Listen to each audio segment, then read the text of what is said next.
Pessoal, esse último editorial do dia, desse domingo, é para te deixar literalmente com o cabelo de pé.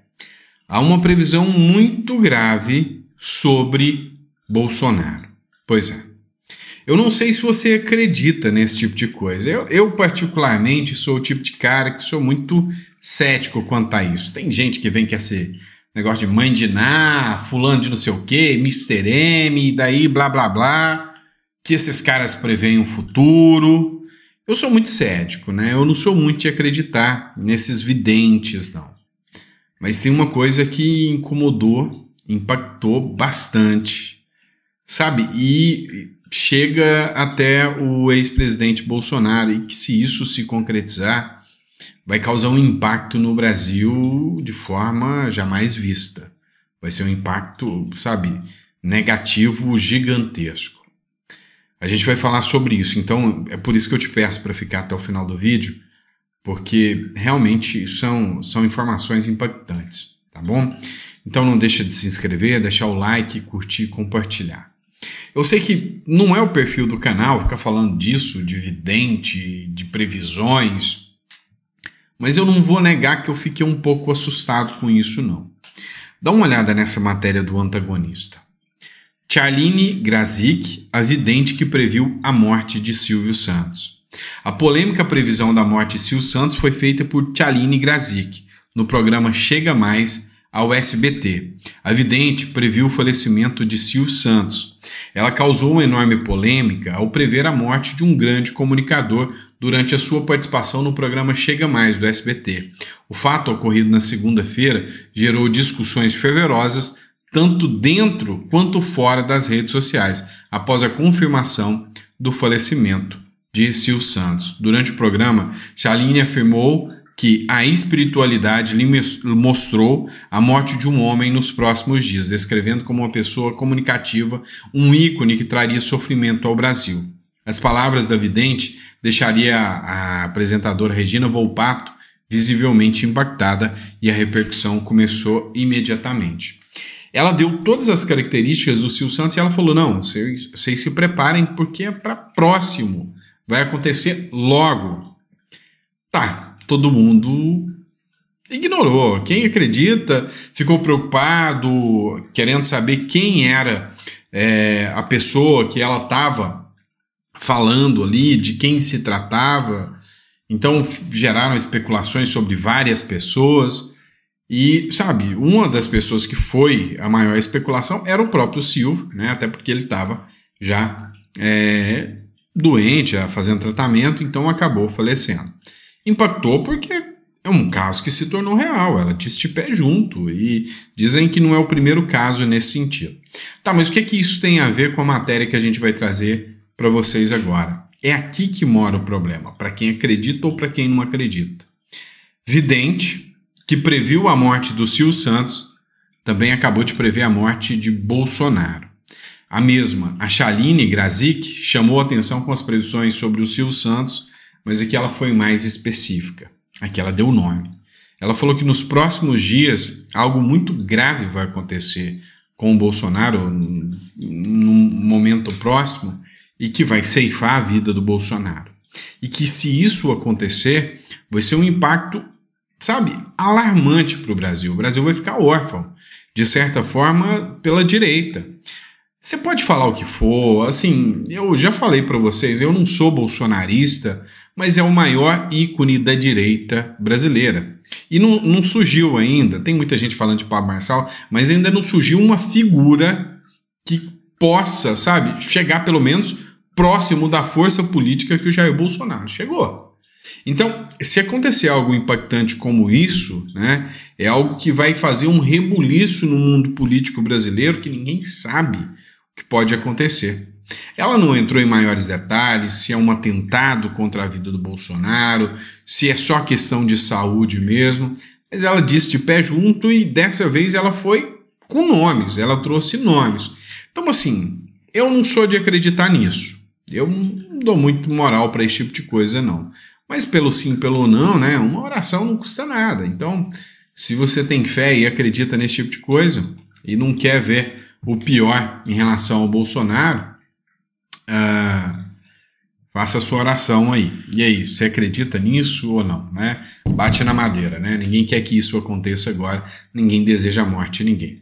Ou quase ninguém deseja a morte de ninguém, né? Porque em alguns casos a situação é diferente. Teve muita gente aí comemorando, da esquerda, né? Comemorando a morte do apresentador Silvio Santos, tá certo? Mas vamos lá, vamos partir para outra matéria que também está bem relacionada a esse tema. Matéria da Gazeta do Povo. Procuradora dá facada num boneco de Judas e faz referência a Bolsonaro. Simplesmente, no Twitter, uma procuradora afirmou que deverá fazer um novo boneco de Judas com alusão a Bolsonaro no próximo ano. Ela fez a cara do Bolsonaro no Judas e foi lá e, meteu a faca no boneco. Deixa eu perguntar uma coisa para vocês. Se alguém, um juiz, um procurador, alguém idiota mesmo, porque quem faz um papel desse, para mim, é uma imbecilidade fazer uma alusão a uma coisa tão tenebrosa quanto dar uma facada em alguém. Se alguém faz isso com o boneco do Alexandre de Moraes, você já parou para pensar a repercussão? Ou com o boneco do Lula, a repercussão? Ou com o boneco do Augusto Aras? Ou com algum deputado de esquerda? Vocês já pararam para pensar a repercussão que isso daria? Essa procuradora não só seria cassada, como estaria presa, né? Teria prisão. Mas não é bem assim que a justiça entendeu. Tem uma matéria do Maranhão hoje, que foi publicada, para a Procuradoria-Geral do Estado, a procuradora exerceu a liberdade de expressão ao insinuar a facada em Bolsonaro.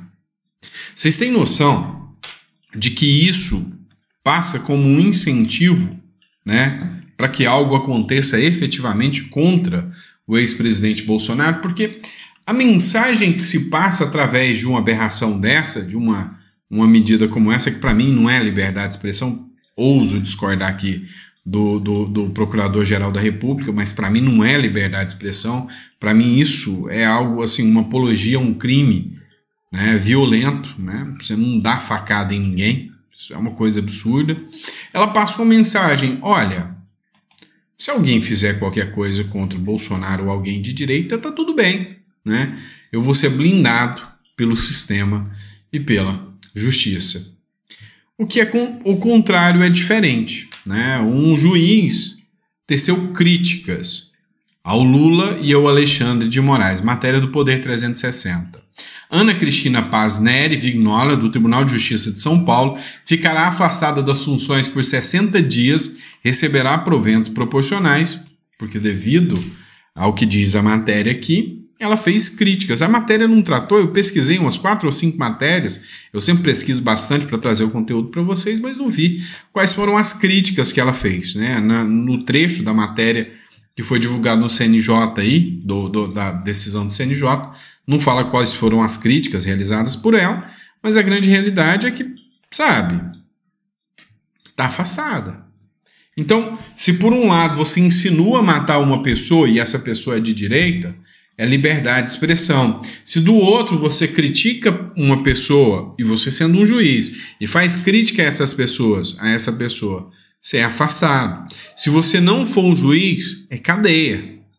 Então, assim, eu sou um advogado, cara. Quando eu formei, sabe, sonhando que existia uma balança da justiça e que todos eram iguais perante a lei, sem distinção de qualquer natureza, garantindo-se aos estrangeiros e os brasileiros residentes no país o direito à liberdade, vida, tal, né? Eu confiava nisso, mas eu vejo que não é bem assim.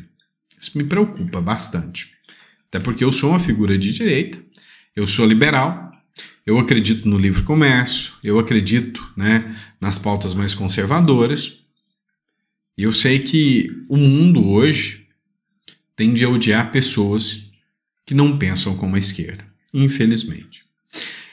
Pois é, vamos relembrar e viver. Vamos mudar de matéria agora.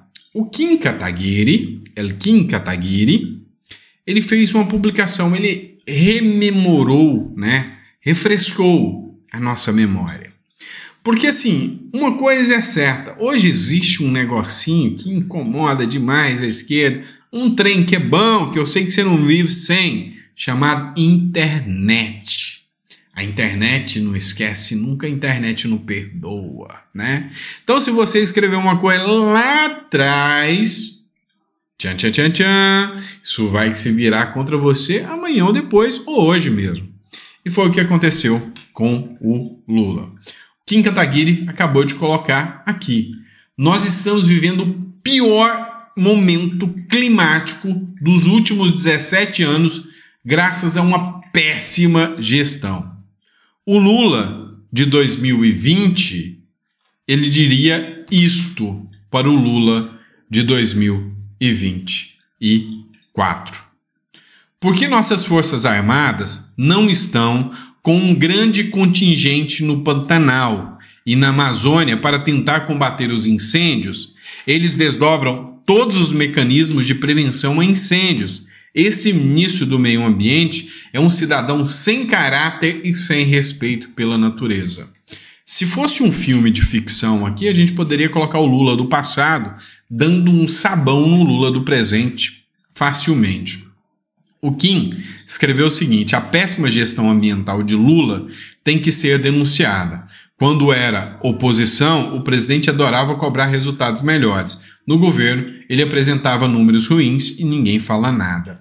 Ô Kim, deputado aqui é você, meu irmão. Não é? Não era você que subia no palanque com o PCdoB lá para gritar igual um desvairado: quadrilheiro, corrupto, sem vergonha, me processa!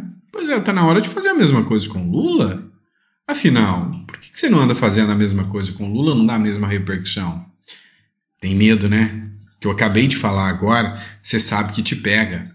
Então, essa é a grande realidade. O papel é dos parlamentares fazerem denúncias, recebem para isso, fazer denúncias nos órgãos internacionais, se aqui não resolve mais, que a gente está vivendo aqui quase com a Venezuela, vocês sabem disso. Não adianta. Há uma blindagem, uma proteção, como se não houvesse amanhã, né? Amanhã, como se não houvesse amanhã, e a coisa está mais tensa do que você possa imaginar. Então, no final das contas, é sempre interessante a gente abrir os olhos para a realidade. A natureza está sendo destruída. Aquele bando de mamador de Lei Rouanet, ou aquele bando de desavisados que ficava lá cantando, né? Ai, salve as girafas da Amazônia. Pois é, essa galera sumiu agora. E o papel agora é da oposição fazer as denúncias, mas aqui dentro do Brasil, literalmente, não tem resultado. Mas o que essa gente gosta? Gosta de mentir para todo mundo, para a população e para o mundo. É hora de entrar em contato com esses organismos internacionais, que essas ONGs, apresentar provas, fazer petições, fazer requerimento, pedir para elas se manifestarem para ver se cai a ficha um pouco do caos enorme que nós vivemos, né? E por falar nisso, os dois vagabundos que foram presos, o Guilherme Derrite deu um comentário sobre isso, né? Nossos PMs prenderam um criminoso com galão de combustível após denúncias de que ele foi visto ateando fogo em uma área em Batatais. Ele tem passagens por roubo e furto. Vamos apurar se faz parte de uma ação coordenada. Policiais e bombeiros estão em grande força-tarefa na região.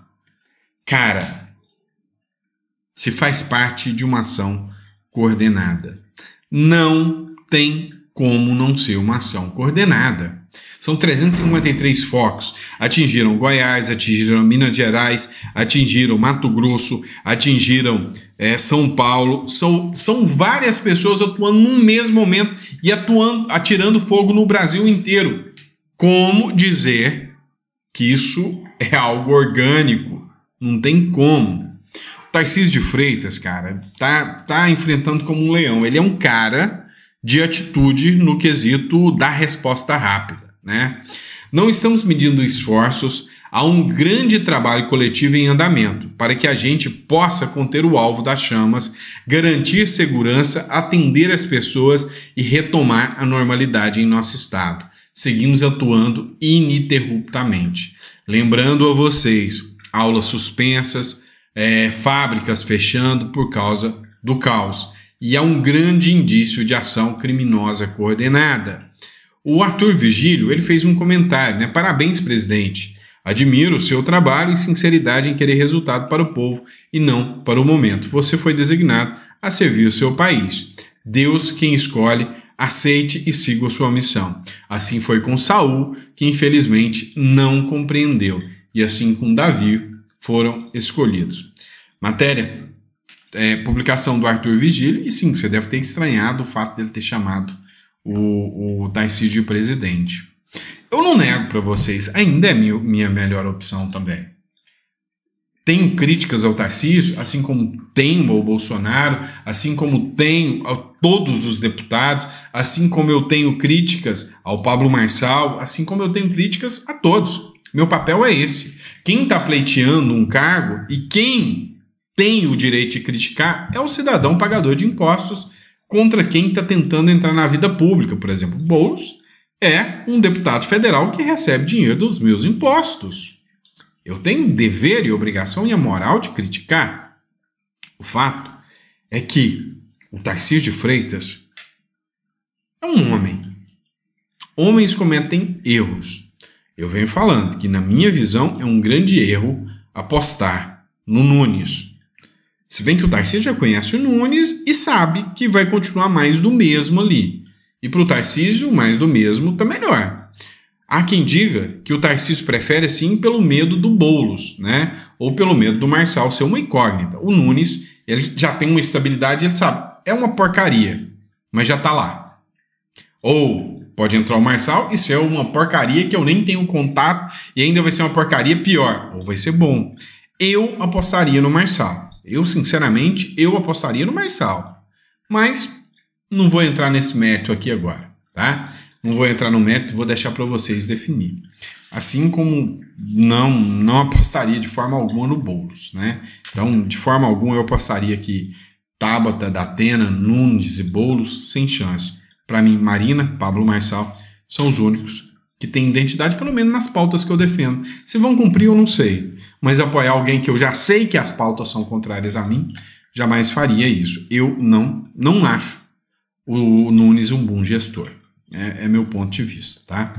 Vamos lá, pessoal. Não é um bom gestor, não é um bom debatedor, não é um conservador, não é de direita e é muito bem alinhado com o centrão ali, tudo aquilo que a gente combate na política. Então, não faz sentido para mim, tá? Mas isso é só a minha opinião. Quem sou eu para dar opinião aqui para vocês? Vamos lá, olha só. Os mais necessitados sempre pagam a conta. O ministro de Lula anuncia corte de 45 mil benefícios do INSS. É o bom e velho pente fino, né? O deputado Hélio Lopes escreveu: nunca foi pelos mais pobres. A Marcilene escreveu o seguinte: só sei que desde que essa criatura sumiu, só tem notícia lastimável para a população. Não tem nada de bom. Como que tem gente que apoia um homem desse? Os empregos estão quase fechando suas portas, desemprego crescendo, o povo sem poder de compra, Receita Federal espremendo os pagadores de impostos, a arrecadação de tributados no primeiro semestre superou 3 trilhões, só os tributos federais, e esses caras só anunciam notícia de corte. Enquanto isso, o Boulos recebendo 30 milhões desse desgoverno na cara dura, com desculpa qualquer. É uma vergonha e ninguém faz nada. Pois saibam de uma coisa. É impressionante começar a entender, né? Começar a assistir e gravar esses vídeos. Eu passo a prestar atenção mais nos comentários, tanto do meu canal quanto dos perfis que eu sigo para trazer as notícias para vocês. O brasileiro já não anda bobo mais não. O brasileiro foi vítima do sistema, mas bobo ele não é mais não. Hoje ele já sabe muito bem quem é de verdade e quem é de mentira, tá? Eu estou vendo isso acontecer em várias questões, em vários pontos. Isso vem muito chamando a atenção. Fechou? Obrigado, pessoal. Fica com Deus. Eu vejo vocês amanhã de manhã, se o Papai do Céu permitir. A gente começa já uma segundona abençoada, com muita coisa pra gente. Fechou? Abraço, vejo vocês, até lá.